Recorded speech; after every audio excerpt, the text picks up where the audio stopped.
inquiète bon nombre de parlementaires. La France aura-t-elle un budget d'ici la fin de l'année ? Le projet doit être soumis au vote de l'Assemblée le 1er octobre, mais la France n'a toujours pas de gouvernement. Alors hier, Gabriel Attal a malgré tout transmis les lettres de cadrage financier au ministère pour, dit-il, permettre au prochain gouvernement de faire ses propres choix.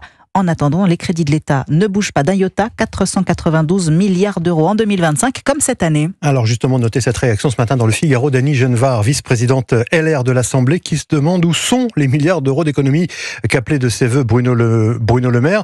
Et de son côté, Lucie Castet, la candidate du nouveau Front populaire pour Matignon, s'indigne, elle, dans Libération, qu'un Premier ministre démissionnaire travaille déjà sur le budget. Et alors, que dit l'Élysée, Alexis de La Fontaine ? Eh bien, il est plutôt rassurant, estimant qu'il y a plusieurs façons de faire adopter un budget. Oui, tout d'abord, si un nouveau gouvernement est nommé d'ici là, alors il pourra adopter un budget grâce à l'article 49.3, avec l'espoir que les oppositions ne votent pas une motion de censure pour ne pas ajouter du chaos au chaos, et ainsi permettre à l'État de prélever les impôts et de payer les fonctionnaires.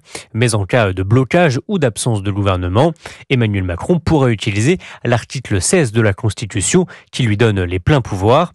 Une possibilité peu probable, mais légale selon le constitutionnaliste Benjamin Morel. Un président de la République qui déclenche l'article 16 et qui à ce moment-là utilise ses propres prérogatives.